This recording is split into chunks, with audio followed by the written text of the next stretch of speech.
আসসালামু আলাইকুম গাইস। তো কেমন আছেন আপনারা সবাই? আশা করি সবাই ভালো আছেন। আজকে চলে আসলাম নতুন আরেকটি ভিডিও নিয়ে আপনাদের সবার মাঝে তুলে ধরার জন্যে। তো আজকে আমি রান্না করব লাল শাক ও লাউ দিয়ে ব্রিগেড মাছ। তো ভিডিওটা স্কিপ না করে পুরোটা দেখতে থাকুন।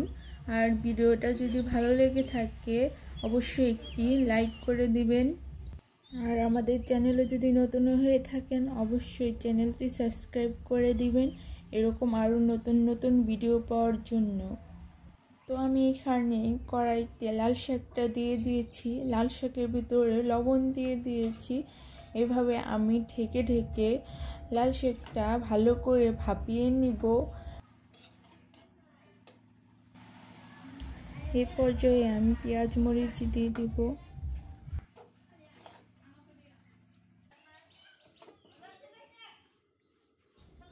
এখন ঢেকে ভালো করে ভাপিয়ে নিব।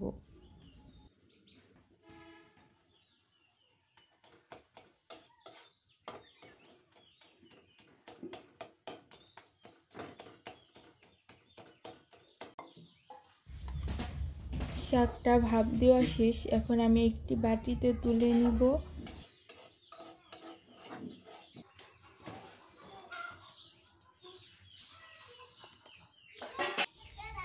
এখন আমি কড়াইতে তেল দিয়ে নিব।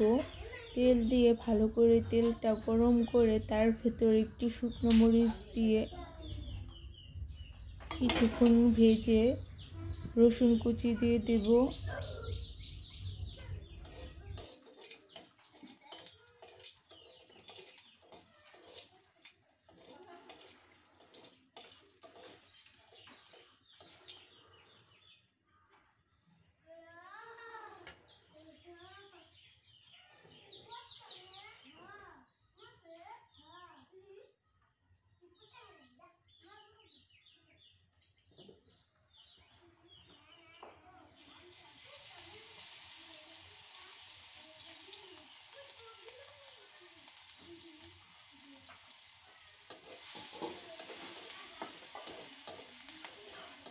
রসুন কুচিটা আমি কালার আসা পর্যন্ত নেড়ে চেড়ে নেব। রসুন কুচির কালারটা এসে গেলে আমি শাকটা ঢেলে দিয়ে দিব, কিছুক্ষণ নাড়াচাড়া করে তারপরে উঠিয়ে নেব।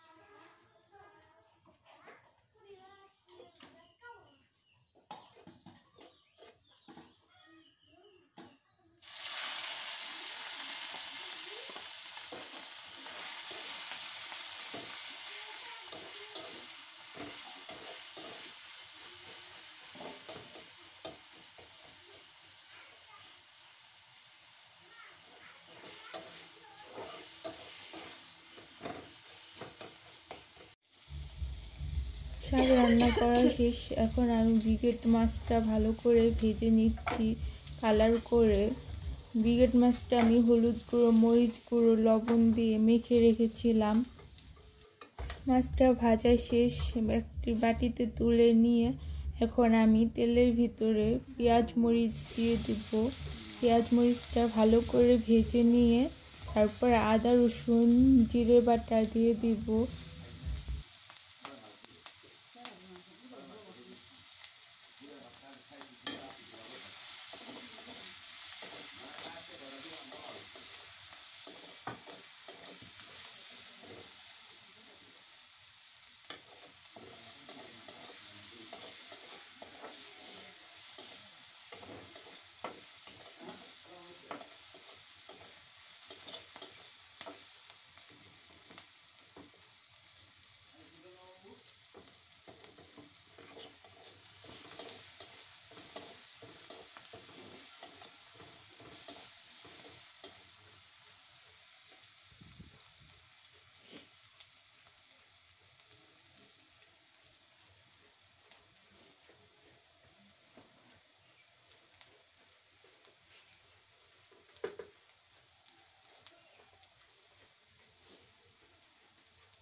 এখন আমি দিয়ে দিচ্ছি আদা রসুন জিরে বাটা।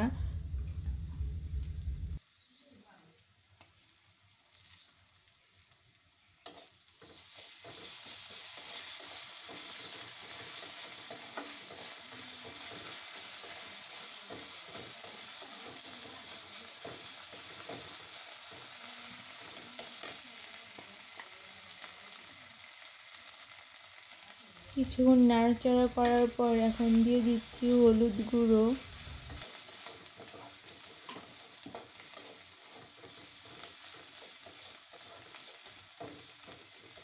এখন মশলাটা ভালো করে নেড়ে চেড়ে ভাজা ভাজা করে তারপর একটু পানি দিয়ে দিব। পানি দিয়ে ভালো করে মশলাটা কষিয়ে নিব।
এই পর্যায়ে আমি লাউটা দিয়ে দিয়েছি। এখন ভালো করে নেড়ে চেড়ে ঢাকনা দিয়ে ঢেকে লাউটা কষানো শেষ হয়ে গেলে পানি দিয়ে দিব একটু বেশি করে। তারপর পানিটা ফুটে আসলে তখন দিয়ে দিব মাছটা দেওয়ার পরে ফাইনালি ঢাকনা দিয়ে ঢেকে পানিটা যখন শুকনো শুকনো হয়ে যাবে তখন আমাদের তরকারি রান্না করা শেষ হয়ে যাবে।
আসছে অল্প একটু।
তো দেখুন পানিটা শুকিয়ে এসেছে, আমাদের তরকারিটা জাল করা শেষ। এখন আমি একটি বাটিতে তরকারিটা ঢেলে নেব। আজকের ভিডিওটি এখানেই শেষ করছি। দেখা হচ্ছে নতুন আরেকটি ভিডিও নিয়ে। সুস্থ থাকবেন, ভালো থাকবেন। আল্লাহ হাফেজ।